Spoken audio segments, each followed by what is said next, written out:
যখন স্বরাষ্ট্রমন্ত্রীকে জিজ্ঞেস করা হচ্ছে এই ধরনের প্রশ্নগুলো যে অস্ত্র উদ্ধার কিংবা উনি পেঁয়াজের কথা বলছেন, পেঁয়াজের দাম মানে ঠাট্টা তামাশার মতো মনে হচ্ছে বিষয়গুলো।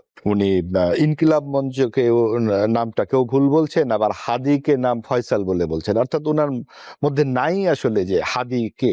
আমাদের গ্রামে একটা প্রবাদ আছে যে ঘরে যখন আগুন লাগে কারো ঘরে, আশেপাশের লোকজন যার যার আলুটা নিয়ে আসে পুড়িয়ে খাবে বলে। তো এইখানেও এরকম একটা ঘটনা ঘটে গেছে।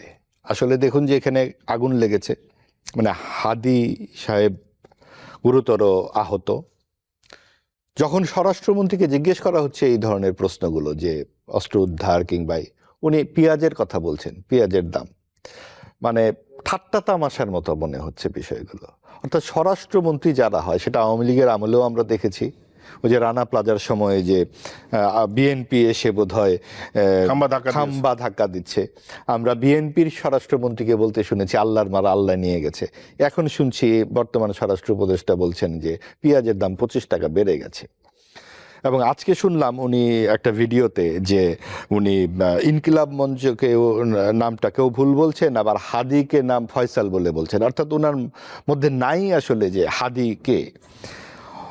তো যেই গণ অভ্যুত্থান থেকে এই সরকার এসেছে ক্ষমতায়, সেই গণ অভ্যুত্থানের বড় বড় যে সমস্ত ছাত্র নেতারা, তাদের কি তারা ঠিকমতো চিনতে পারছেন না? অর্থাৎ গণ অভ্যুত্থানের কতখানি চেতনা বা প্রত্যয় সরকারের উপদেষ্টাদের মধ্যে আছে, এই প্রশ্ন কিন্তু আমাদের জাগে। যিনি স্বরাষ্ট্র মন্ত্রণালয়ের দায়িত্বে, তিনি যখন এই হাদির মতো একজন প্রাণবান তরুণের নামটি ঠিকমতো বলতে পারেন না, তখন আমাদের বিস্ময় জাগে। এবং এই বিস্ময় আমরা দেখি যে সরকারের দুর্বলতা, সরকারের অক্ষমতা, সরকারের অযোগ্যতা আমাদেরকে ক্ষুব্ধ করে। নানান রকম প্রশ্ন সামনে আসে যে এই যে আপনি ধরেন রাউজানে যে এরকমভাবে খুন হয়েছে, চিটাগাংয়ের আপনার মনে আছে যে ঘটনাগুলো, একের পর এক খুন, খুলনাতে ঘটনা ঘটেছে, দেশের নানা প্রান্তে যখন খুনগুলো হচ্ছে রাজনৈতিক হত্যাকাণ্ড, সরকার কিন্তু নির্বিকার অথবা নিষ্ক্রিয়। তারই ধারাবাহিকতায় আজকে একদম প্রকাশ্য দিবালোকে বেলা 2টার সময় রিক্সা দিয়ে যাচ্ছে, এখানে এসে একেবারে মগজ বরাবর গুলি ছুড়ে দিয়ে এলো। তো এটা যখন নির্বাচন ঘনিয়ে আসছে, তখন এই ধরনের আক্রমণ এবং তার পরবর্তীতে সরকারের ভাষ্য অবশ্যই আতঙ্কিত হবার মতো, শঙ্কিত হবার মতো, যে আরো কেন ম্যাচিউরড কথাবার্তা হবে না, কেন মানে সক্রিয় হবে না সরকার। এটা হলো 1 নাম্বার।